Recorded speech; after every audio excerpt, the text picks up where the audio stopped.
Jerry? Good evening and welcome to the September 9th Port Clinton City Council meeting. No, I am not Linda Hartwell. Unfortunately, she is under the weather. Wish her well. Would you please join me in the Pledge of Allegiance, the Lord's Prayer, and a moment of silence for not only our men and women overseas, but the first responders serving our community. I pledge allegiance to the flag of the United States of America and to the republic for which it stands, one nation, under God, indivisible, with liberty and justice for all. Our Father, who art in heaven, hallowed be thy name. Thy kingdom come, thy will be done, on earth as it is in heaven. Give us this day our daily bread, and forgive us our trespasses, as we forgive those who trespass against us. And lead us not into temptation, but deliver us from evil. For thine is the kingdom, and the power, and the glory, forever and ever. Amen.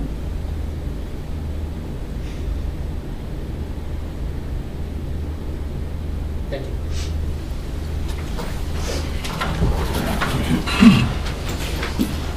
Would the clerk please call the roll?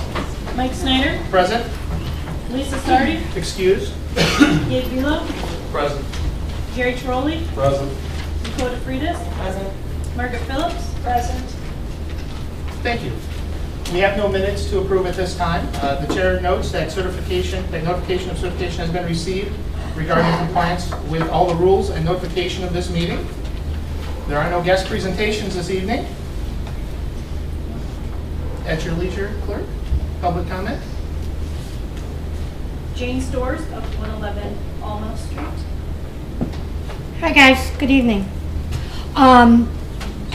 A couple things. The meeting 2 weeks ago, I asked for some information from the city and I asked for some information from CORD. I have received some information from the city and I wondered if the CORD group had any information that I had asked for. I went into the Attorney General for the state of Ohio and I couldn't find anything on the name of the organization or anything else, and I'm wondering if there's somewhere else I'm supposed to look to find that.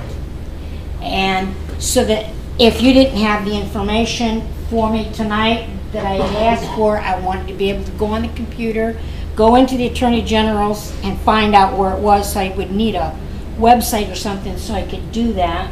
Plus, I would like to know where can I get a copy of this addendum that we're going to be voting on in November. Or whatever the thing is that we're voting on. The referendum. Yeah. Mrs. Soares, it's on file with the auditor's office, and correct me if I'm wrong, I believe they're still waiting on finalizing the language. I haven't seen it. Okay. For what? The addendum? For the referendum. Or for the referendum? Yeah, that I would get from my office. The auditor. And okay. Actually, I just received a copy from the Board of Elections about 5 minutes till 5 today, just basically showing the final language of what's going to be on the ballot, so I can provide that as well. Okay, thank you. And I have not heard anything from the court organization on officers, or do they have any idea where I can find this in the Attorney General, or where do I look in the state of Ohio records to find what I want? And Mrs. Soares, I appreciate that question, but as this is a council meeting and they're not necessarily affiliated with the city, I'd ask that you ask them in private outside of the council chambers. I can do that. I appreciate it. Thank you. Thank you. Ma'am, when you're ready. Jerry Youngke, 117 Cedar Street. Yes, thank you. Do we have any more information on the lighthouse, the lease, as far as the lease goes, or the placement of the lighthouse, or when it's going to be placed? You asking me? You ask who you Okay, I'm going to pick you, Mayor. Okay. I'm sorry, I should have. No problem. Just want to make sure it's clear who is to answer your question. Yeah. I know that Mr. Wilbur and myself had reviewed the contract or agreement that we were trying to present to them between the county, or from the city with the Lighthouse Conservancy. The placement has already been established. They're very well aware of it. The submerged land lease, we still have some questions that we are waiting for answers for. We clarified in the submerged land lease, which is not between the city and the Lighthouse Conservancy, but rather the city and coastal management is handling the affairs of the states. Does that help? Yeah, that helps. Thank you, Mayor. Absolutely. Thank you, sir. Rick Noter, 608 East Perry Street. Thank you.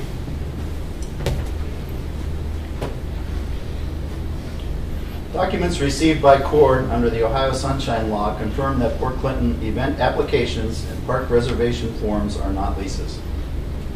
Leases of public property fall under strict laws in Ohio. The public can now rest assured that our festivals, art fairs, family reunions, and picnics will go on.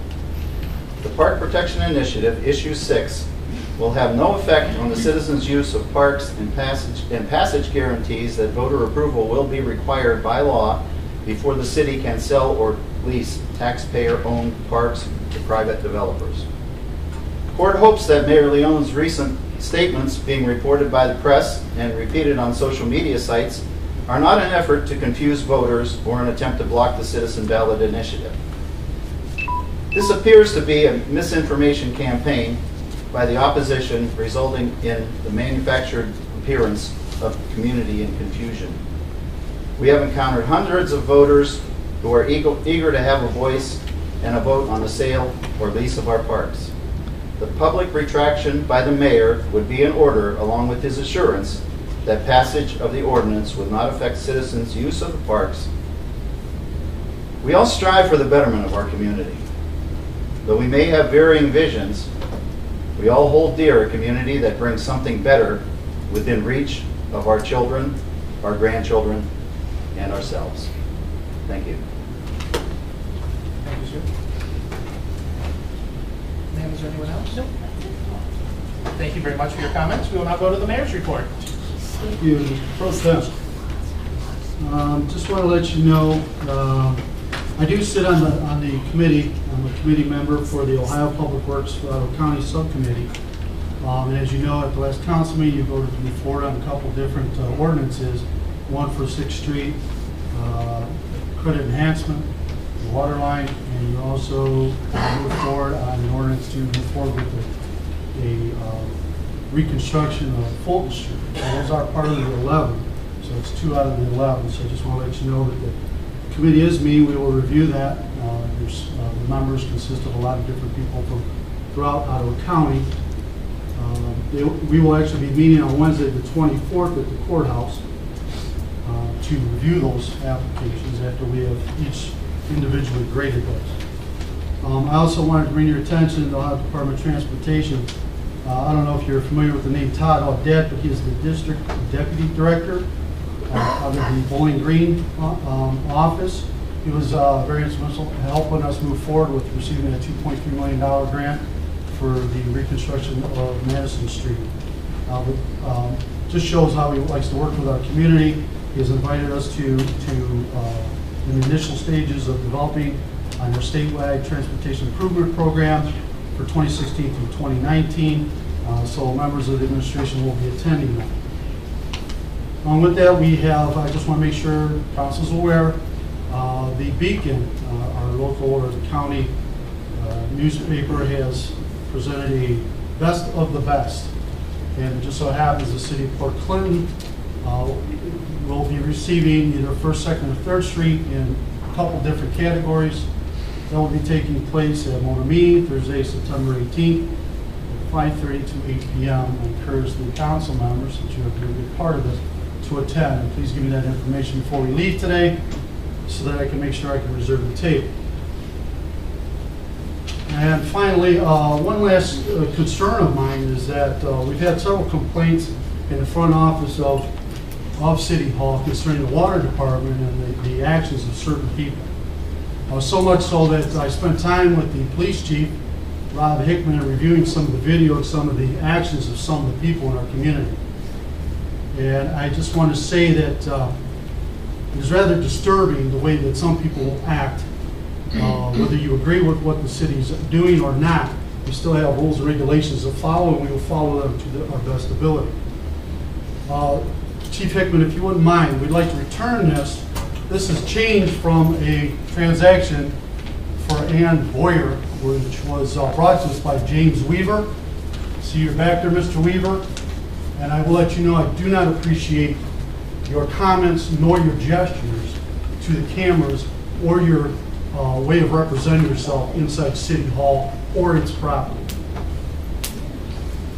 That is all I have tonight. Thank you very much. Thank you, Mr. Mayor. The auditor's report. Nothing tonight. Treasurer's report. Mrs. Hanson is not here this evening, and I understand she had nothing to report anyways. Law Director report. Mr. Snyder has asked me to make a couple comments regarding the sign ordinance as it relates to political signs. Since he has received some comments over the last month or so, people asking questions. The city does have a sign ordinance, sign legislation. It's in chapter 1147 of the codified ordinances of the city.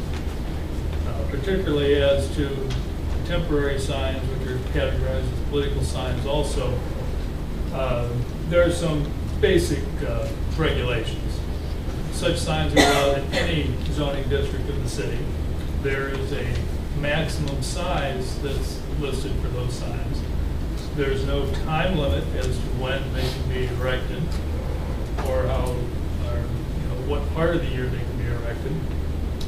You do have to have permission of the person that owns the property that they're located on. They can't be in the road right-of-way or be erected such that they obstruct the view of the right-of-way or intersections. Any other questions that people may have, you can get in touch with City Hall, and someone in the zoning department would be able to give you answers in regard to those questions. That's the basics of what is out there. Also, over the next couple of weeks, you'll be receiving some legislation for council to take a look at. One is in regards to some improvements that the state of Ohio has planned for the Portage River Bridge. The letter that I received anyway says that they're anticipating the spring construction deadline. I would anticipate that legislation being at the next meeting. We have some questions that we're waiting on answers from them, and once we receive that, we'll be ready to go forward. And secondly, in regards to Ms. Phillips' committee, there's a garage sale ordinance that she's working on, and that should be ready for the agenda at the next meeting. That's all I have. Thank you, sir. Mr. Colston, Safety Service Director. Thank you, Mr. Snyder. I just want to thank the people. We had a water issue downtown, which we had a leaky valve. As we went to repair the valve, one of the other ones let loose, so we had quite a mess downtown this afternoon. I want to say thanks to the people, their patience with the water being shut off for a few of the businesses downtown, and I thought our crews did a great job. I checked in a few times. They did a wonderful job downtown today. The other thing we're working on is the park at Erie Gardens. We're taking the blacktop out. You know, Mr. Ackerman worked hard to get some grants and some money there to put in new basketball courts and redo the playground and stuff, so we have started that if you see construction over that way. Also, just to announce, we decided today we're going to do the citywide cleanup October 4th, Saturday, October 4th from 9 to 3. That will be the dumpsters again up on the high ground at the waterworks at the end of the pier. So same thing, you can't have appliances and things. I'll get more in depth on that as we go forward. But just so you know that we will have that up there and working with Republic to get that taken care of. And that's all I have tonight.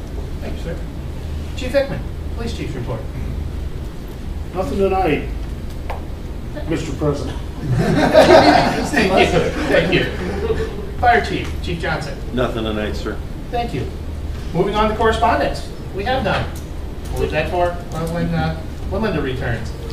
Under ordinances and resolutions, we have no third readings, we have no second readings, and we have no first readings. So we'll move right along to business from the floor. Mr. Beal. Thank you, Mr. President. The next Planning and Development Committee meeting, which will be October 7th at 5:30, that's the regularly scheduled time. The committee invites local community groups to speak on the November ballot initiative or issue 6. If anybody would like to share their thoughts or position on it, you're free to do so. If you'd like to RSVP, you can do that to me electronically via email, and that's available through City Hall. That'll be October 7th, Tuesday at 5:30. That's all, sir. Thank you. Thank you. Thank you. Mr. Trolley. I just want to announce Emergency Services Committee meeting will be next Tuesday the 16th at 5:30. That's it. Mrs. DeFreitas? I have nothing to Ms. Phillips? I have nothing. Mr. Wilbur was able to say about the garage sale ordinance. Very good.